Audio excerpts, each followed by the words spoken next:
Nah, oke, di sini kita akan lanjut lagi. Di sini adalah kita belajar lanjutan dari Agile Principle.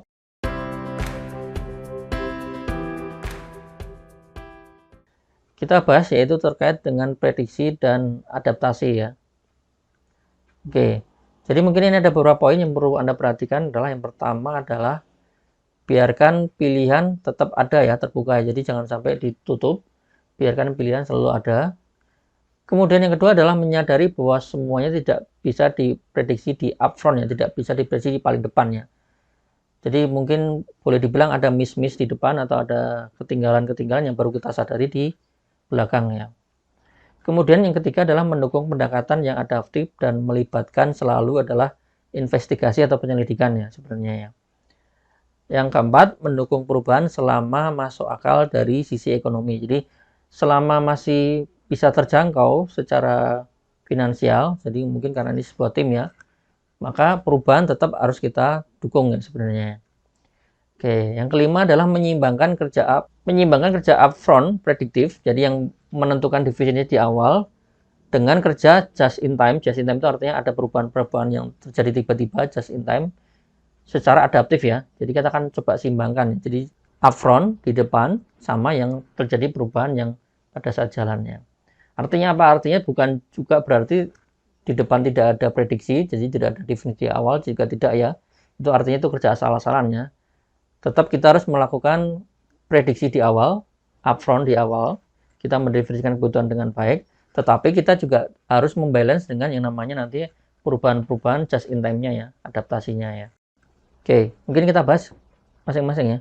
Biarkan pilihan tetap terbuka ya. Jadi Scrum berpendapat bahwa jangan pernah membuat keputusan yang terburu-buru hanya karena mengikuti proses generik ya, yang menentukan keputusan harus dibuatnya.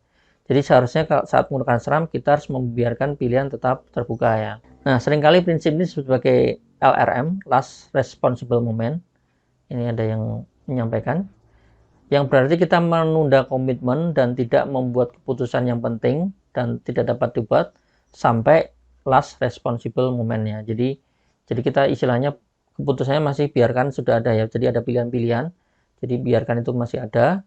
Kita belum mutusin karena mungkin kita belum menentukan mana yang terbaik ya.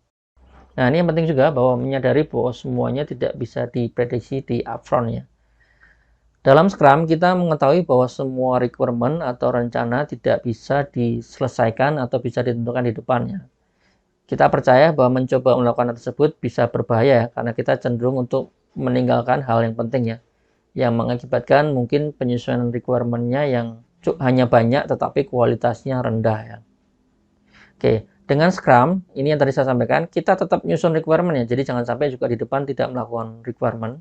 Kita tetap nyusun definisi kebutuhannya apa dan rencana di depan, tetapi mungkin secukupnya aja ya, secukupnya dengan asumsi kita sudah mengisi detail requirement dengan baik ya. Nah, nanti detail-detail yang lainnya akan kita pelajari lebih lanjut dalam proses iterasinya ya. Proses iterasi di belakang nanti untuk melengkapi apa yang sudah kita definisikan di awal ya. Ya, di sini kita bahas mendukung pendekatan yang adaptif dan melibatkan investigasi atau penyelidikan ya.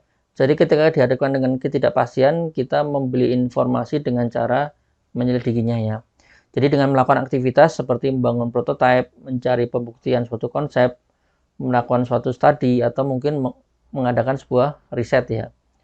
Nah, umpan balik dari aksi yang telah kita lakukan akan membantu kita menentukan apa dan kapan kita butuh penyelidikan lebih lanjut lagi ya.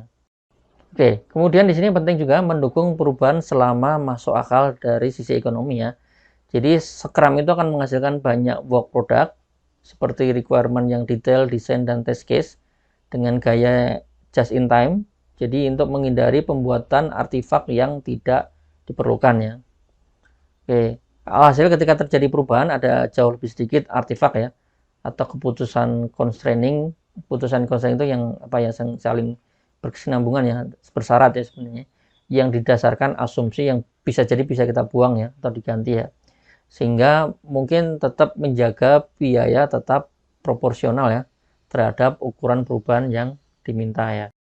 Nah, ini yang penting juga, kita berupaya menyimbangkan kerja upfront prediktif dengan kerja just in time yang adaptif ya. Jadi Scrum ini akan mencoba mencari keseimbangan antara kerja upfront yang prediktif dan kerja just in time yang adaptif ya.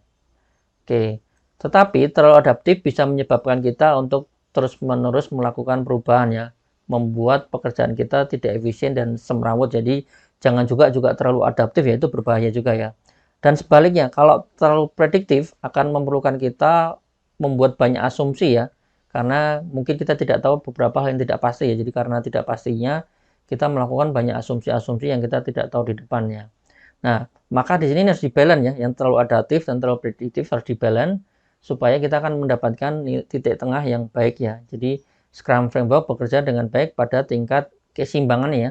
Jadi kita akan membuat yang tadinya terlalu adaptif jadi lebih tidak terlalu adaptif, yang terlalu prediktif juga tidak terlalu prediktif ya.